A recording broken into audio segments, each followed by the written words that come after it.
Everybody's the Mad Master here. I'm doing a video, quick video, and basically the reason for this is to kind of attack the other side this time. And I know that I haven't really done a lot of that over the months as far as the virus goes. And that is a conspiracy culture in regards to this. Now, I am convinced that there are narratives being pushed and played within this crisis.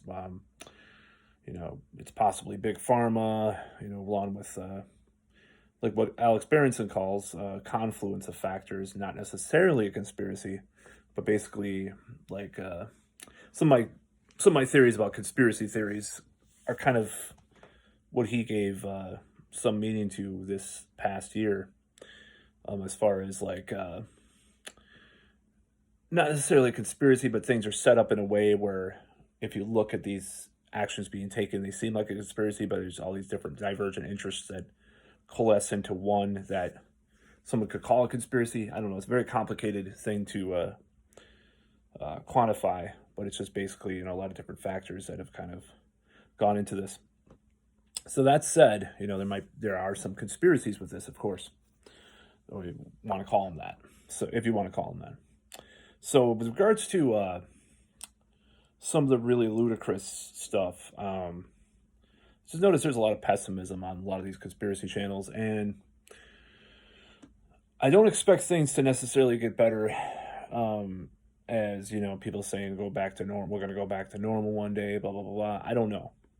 I can't say whether or not we will. I'm not going to be pessimistic though, like people are. I'm going to say that I hope for the best. And like I said, with the local guidelines, when cases go down, they reopen stuff. So regardless of whether or not whatever agendas are in play, it's like cases are going down, things are reopening in places. I even heard about Austin possibly reopening music venues, which, if you watch these conspiracy channels, even Carl Vernon's like, we're never going back to normal. Fauci said it in a video. Blah, blah, blah. It's like, that's not going to help with this crisis. It's going to, like conspiracy theories make people feel more hopeless and disempowered. And it's not that I don't believe in these conspiracy theories or anything about the virus and stuff. It's just that some of them have been kind of bullshit. Case in point, and I could be wrong, we have about 4 more days, but there were channels on YouTube and elsewhere that were predicting this because there was a supposedly Canadian whistleblower that came out and said there was going to be COVID-21, and it was going to be released by the government to lock down essentially forever, and put people into quarantine camps, like that movie that came out, which Michael Bay produced, where I forgot what it's called. All this stuff, like it was going to be more actually deadly, more deadly for younger people and stuff. And we have 4 more days. I could be wrong, but as far as I know, it was this supposed Canadian whistleblower that came out and said this. And so far, we've heard nothing about this.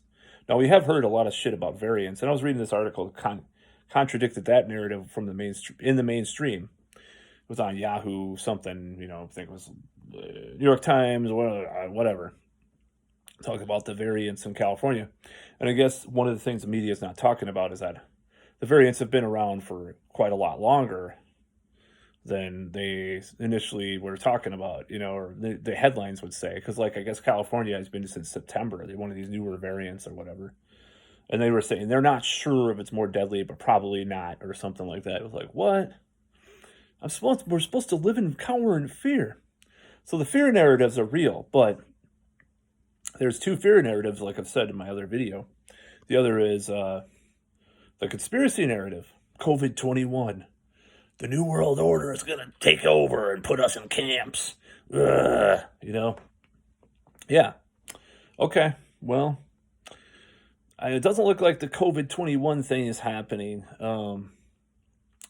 So I guess, at least for we have 4 more days, I guess, let's see, well, it could happen anytime, I guess, so this whistleblower was probably disinformation or just fucking bullshit, but the conspiracy culture and community reported on it like it was fact. Corbett report did not, thankfully, as far as I know or recall. I could be wrong.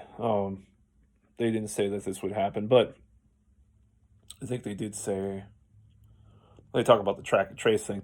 But it's one of those things that these fear narratives being pushed. It's like we're either you know should be scared of the virus killing us anytime or scared of the government killing us. It's like, well, neither fear narratives are completely true, are they? And we got to separate the wheat from the chaff and try to figure these things out ourselves and do research and really figure this out. I just don't see that, even Fauci, it's just like this Carl Vernon video was basically like kind of misrepresenting, even though I do not like him, what Fauci was saying in a video that he had. We got lockdown, he's like, the conclusion, which is a logical fallacy, is that we have to lock down forever. We're going to lock down forever. We'll wear masks forever, blah, blah, blah. It's like, I don't believe that. Now, that doesn't mean that I don't think that there will be a, some type of push for some type of mandatory things happening. I think at the level that they talk about in these conspiracy videos is just ludicrous and discredits people that have good questions about the whole thing. I keep referencing Alex Berenson, and I disagree with Alex Berenson about a lot of things, like especially about marijuana. I think he's a little bit of a maniac about that. He's kind of an edgelord, like, marijuana's bad. I'm going to say this controversial statement in today's society. Because he says it's, mental health, which I do believe that it definitely has some adverse effects on mental health. And I've even had it myself where I used to smoke a lot of marijuana in my teens. And once I started doing SSRIs, I would smoke marijuana, and then the next day I would feel like total shit, like just be totally like really feel bizarre, edgy, and depressed. So there are some bad effects of marijuana. There's no doubt about that. But Alex Berenson is kind of a maniac about that, just to kind of be a little more contrarian towards today's society. That said, his COVID coverage has been pretty good. A few things that I question, but I could look into that more, and I'm trying to. But at least he's not like saying, "Oh, we're gonna blah blah blah blah blah," COVID-21. Oh, yeah. Well, I'm sorry to disappoint the people that are pushing that. I think, honestly, the manifestation community. I hate to bring. I don't know why I'm bringing them up. They're right about some of these things. Like, you're kind of a self-fulfilling prophecy. Boy who cried wolf. Blah blah blah. It's the same concept. It's like, oh, you want these. It's like almost they want these things to happen. It's like Iron Maiden's "Die with Your Boots On." If you read the lyrics to that, it's like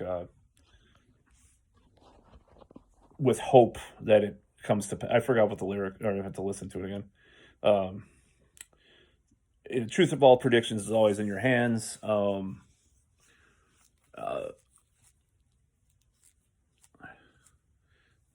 Predicting war for millions in hope that one appears. That's right. So that lyric is pretty much about a lot of conspiracy theorists. It's like they hope this narrative plays out. They don't say it consciously, but they do. They really do. Their negative mindset towards reality is really something that it needs to be called out. It's one thing questioning power and calling truth to power, but saying this fucking COVID-21 that's gonna be the powers that be, the Illuminati, the reptilians, death camps will come, because of COVID-21 and all this craziness. It's just fucking ridiculous. It needs to be called out. And there's some people like Berenson or James Corbett is, at least half right about a lot of stuff. I'm just, there's people that are calling out stuff that are just fine. At the same time, James Corbett is, kind of in that camp where the bad things are going to happen, the bad things are going to happen, the bad things are going to happen, the bad things are going to happen. It's like, don't you think that you're, you know, making these things happen in some way?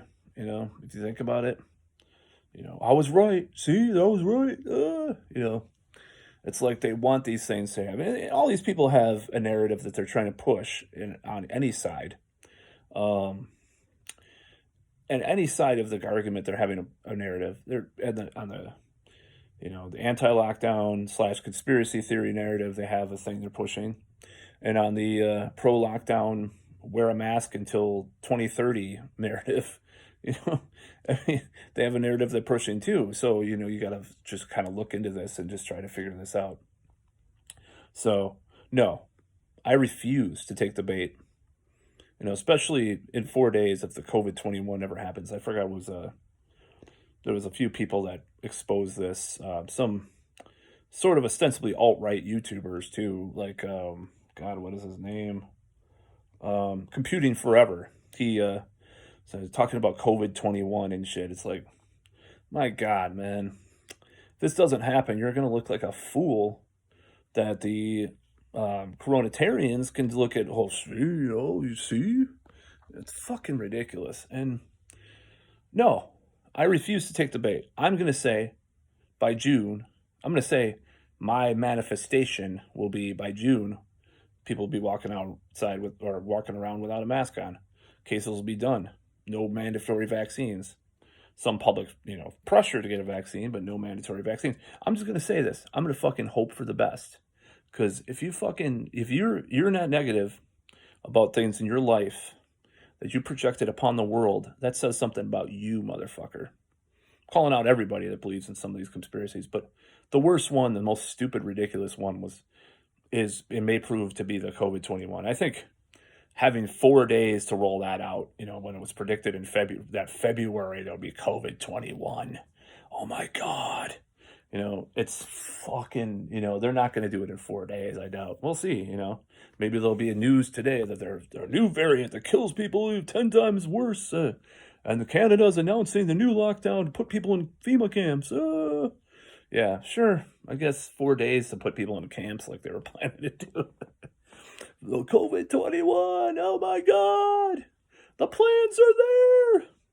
Or, you know, Alex Jones would have said years ago, we foiled the New World Order's plans, you know, by releasing that document or whatever. It's like, no, it's just fucking bullshit. It's like broken clock is right twice a day. Some of these broken clocks are right 2 times a day, but that doesn't mean they're right in general. And it angers me, you know, and I have to deal with that. You know, this conspiracy culture is very toxic.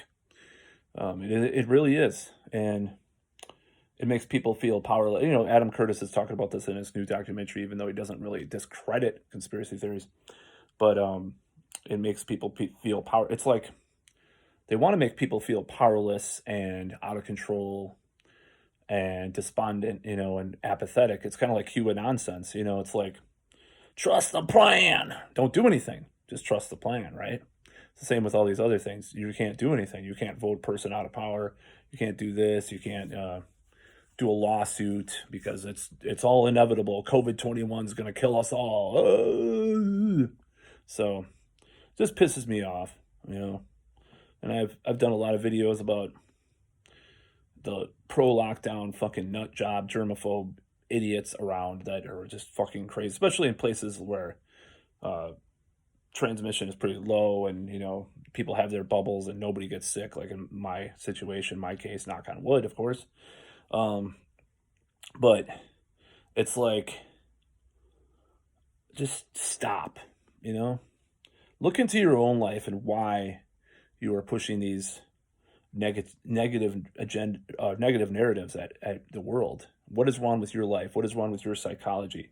Do some self-help, self-work, you know, inner work or whatever. You know, what do they call it?